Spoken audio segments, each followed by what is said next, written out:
Hello दोस्तों। आज मैं आपके लिए आया हूँ भौतिक विज्ञान के महत्वपूर्ण प्रश्नोत्तर। तो चलिए शुरू करते हैं हम। ठीक है।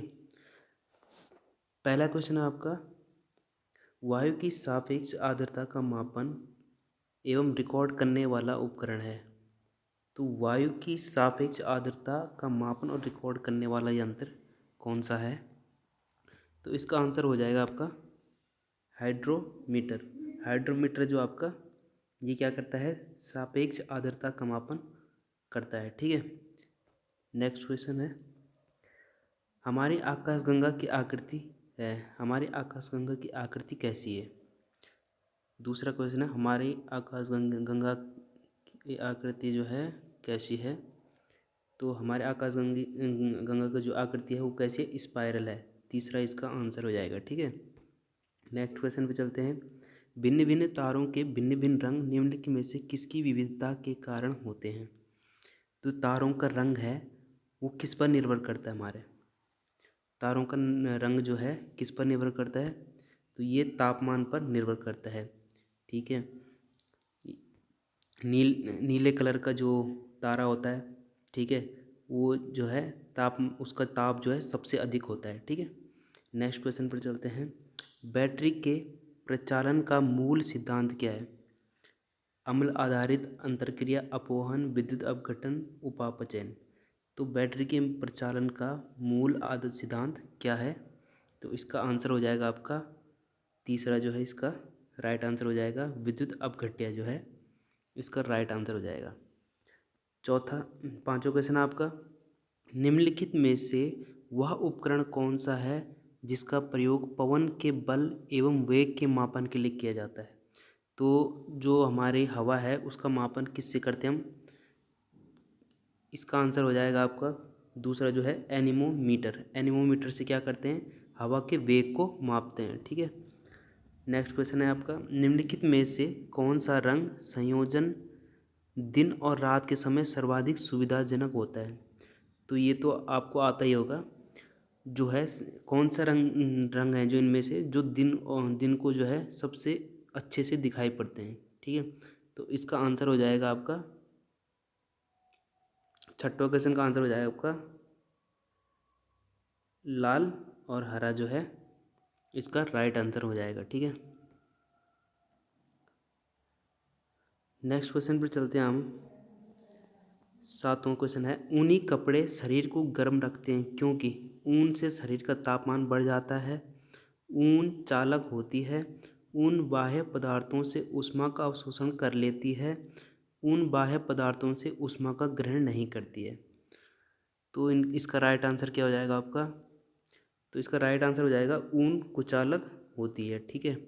नेक्स्ट क्वेश्चन पर चलते हैं, यदि किसी साधारण लोलक की लंबाई आधी कर दी जाए तो उसके दोलन की अवधि दुगनी होगी, आधी होगी, गुणक द्वारा बढ़ जाती है, गुणक द्वारा घट जाती है? तो इसका आंसर क्या होगा? तो इसका राइट आंसर हो जाएगा गुणक द्वारा घट जाती है। ठीक है। नेक्स्ट क्वेश्चन पर चलते हैं, संतुलन एक ऐसी स्थिति है जिसमें कभी परिवर्तन नहीं हो सकता, कभी परिवर्तन हो सकता है जब किसी बाह्य कारक में परिवर्तन होता है। तीसरा है, तभी परिवर्तन होता है जब किसी आंतरिक कारक में परिवर्तन होता है। चौथा है, तभी परिवर्तन हो सकता है जब सरकार नीतियों में परिवर्तन होता है। ठीक है। तो 9वें का आंसर क्या होगा आपका? तो इसका आंसर हो जाएगा आपका तीसरा वाला। ठीक है। तभी परिवर्तन हो सकता है जब किसी आंतरिक कारक में परिवर्तन हो। ठीक है। संतुलन एक ऐसी स्थिति जिसमें परिवर्तन तभी हो सकता है जब किसी आंतरिक कारक में परिवर्तन होगा। नेक्स्ट क्वेश्चन पर चलते हैं, बॉल को लपकते यानी कि कैच करते जब बॉल को कैच करते हैं, ठीक है, उस टाइम एक क्रिकेट खिलाड़ी निम्नलिखित में से किसको कम करने के लिए अपना हाथ नीचे कर लेता है? तो जैसे क्रिकेट में कैच पकड़ता है खिलाड़ी तो अपने हाथों को पीछे कर लेता है हल्का, तो वो क्यों करता है? क्या वजह है उसकी? ठीक है। तो 10वें का आंसर क्या होगा आपका? तो इसका संवेग इसका आंसर हो जाएगा संवेग कम करने के लिए वो अपने हाथों को पीछे कर देता है। ठीक है। नेक्स्ट क्वेश्चन आ जा। भू स्थिर उपग्रह निम्न में से किस ऊंचाई पर परिक्रमा करता है? भू स्थिर जो तुल्यकाली उपग्रह भी कहते हैं हम जिनको, वो किस ऊंचाई पर जो है परिक्रमा करता है? इसका राइट आंसर क्या होगा? 11वें का क्या होगा? तो इसका राइट आंसर हो जाएगा आपका एक निश्चित ऊंचाई पर। ठीक है, एक निश्चित ऊंचाई पर वो है होते हैं स्थित। ठीक है, नेक्स्ट क्वेश्चन पर चलते हैं। यदि वायुदाब मापी यंत्र, वायुदाब मापी यंत्र किसको कहते हैं? तो बैरोमीटर को वायुदाब मापी यंत्र कहते हैं। इसकी रीडिंग अगर अचानक तेजी से गिरने लग जाए, अचानक तेजी से गिरने लग जाए तो इससे यह संकेत मिलता है कि मौसम क्या होगा? बहुत गर्म होगा, अत्यधिक तूफानी होगा, शीतलहर वाला होगा, कम से कम 48 घंटे तक लगातार वर्षा वाला होगा। तो 12वें का आंसर क्या होगा? तो इसका आंसर हो जाएगा दूसरा, अत्यधिक तूफान आने वाला होगा अगर जो है बैरोमीटर में रीडिंग अचानक से तेज़ी से नीचे गिरने लगती है। ठीक है, नेक्स्ट क्वेश्चन पर चलेंगे। किसी टावर के शीर्ष से समस्तरीय रूप से प्रक्षेपित किया गया कण जमीन पर उतनी दूरी पर गिरता है जो टावर के पाद की ऊंचाई के बराबर होती है। यह बताए कि कण द्वारा तय किया गया पथ निम्नलिखित में से किसका भाग है? तो इसका आंसर क्या हो जाएगा? वृत्त, परवलय, दीर्घवृत्त, अपरवलय। तो 13वां का आंसर हो जाएगा आपका दूसरा वाला। ठीक है, परवलय होगा इसका। जब देखो जैसे हम बॉल फेंकते हैं ना, तो बॉल की जो जहाँ टपकती है, जहाँ बॉल गिरती है, तो उस पथ को हम क्या कहते हैं? परवलयकार पथ कहते हैं। ठीक है, नेक्स्ट क्वेश्चन पर चलते हैं। क्षुद्र ग्रह सूर्य के चारों ओर किन ग्रहों के बीच चक्कर लगाते हैं? जो क्षुद्र ग्रह होते हैं सूर्य के चारों ओर किन ग्रहों के बीच चक्कर लगाते हैं? तो 14 का आंसर हो जाएगा आपका दूसरा, मंगल और बृहस्पति के बीच चक्कर लगाते हैं। ठीक है, क्षुद्र ग्रह। नेक्स्ट है आपका धूम कोहरा उन स्थानों पर एक आम प्रदूषक होता है जहां उच्च तापमान होता है, निम्न तापमान होता है, वायु में अत्यधिक अमोनिया होता है, वायु में अत्यधिक SO2 होता है। तो क्या होगा इसका आंसर? धूम कोहरा उन स्थानों पर एक आम प्रदूषक होता है। कहाँ होता है ये?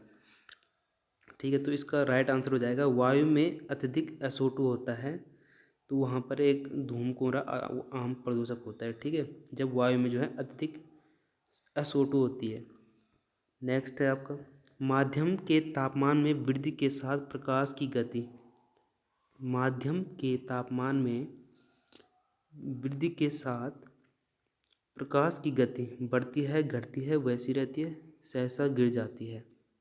तो 16 का आंसर क्या होगा आपका? तो कोई फ़र्क नहीं पड़ता, वैसी ही रहती है।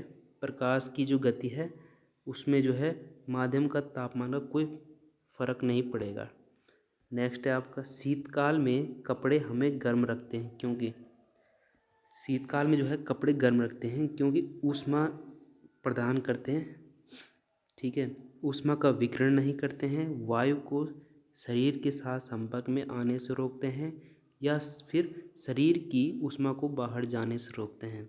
तो 17 का आंसर क्या होगा आपका? तो इसका आंसर होगा आपका शरीर की ऊष्मा को जो है बाहर जाने से रोकते हैं। ठीक है, अगला क्वेश्चन है रेफ्रिजरेटर में शीतन किस प्रकार होता है? तो रेफ्रिजरेटर में जो आपका फ्रिज होता है उसमें शीतन जो है किस प्रकार होता है, ठंडा किस प्रकार से होता है? तो इसका आंसर क्या होगा आपका? वाष्पशील जो द्रव है उसके वाष्पन द्वारा, वाष्पशील द्रव के वाष्पन द्वारा जो है रेफ्रिजरेटर में ठंडा होता है। ठीक है, अगला क्वेश्चन है हमारा हम लघु तरंग के प्रसारण को दीर्घ तरंग के प्रसारणों की अपेक्षा अधिक अच्छी तरह क्यों सुन सकते हैं? जो हमारी लघु तरंग है उनको हम जो है दीर्घ तरंगों की अपेक्षा अच्छी तरह से सुन सकते हैं, ऐसा क्यों होता है? तो इसका आंसर क्या हो जाएगा आपका? दीर्घ तरंगों की अपेक्षा लघु तरंगों में अधिक ऊर्जा होती है। ठीक है, दीर्घ तरंगों में जो है लघु तरंगों में अधिक ऊर्जा होती है। नेक्स्ट है आपका लास्ट क्वेश्चन है आपका इलेक्ट्रॉन सूक्ष्मदर्शी का आविष्कार किसने किया था? तो इसका आंसर क्या होगा आपका? नोल और रुस्का, रॉबर्ट कोच, लीवनहुक या सीपी श्वानसन। तो इसका आंसर क्या हो जाएगा? नोल और रुस्का ने जो आपका है इलेक्ट्रॉन सूक्ष्मदर्शी का आविष्कार किया था। ठीक है, तो ये हो गया आपके आज के 20 इम्पोर्टेंट क्वेश्चन। और इसको चैनल को लाइक, सब्सक्राइब और शेयर करें। अगर रिस्पॉन्स मिलता है तो हम दूसरी वीडियो लेके आएंगे। ठीक है, तब तक के लिए धन्यवाद।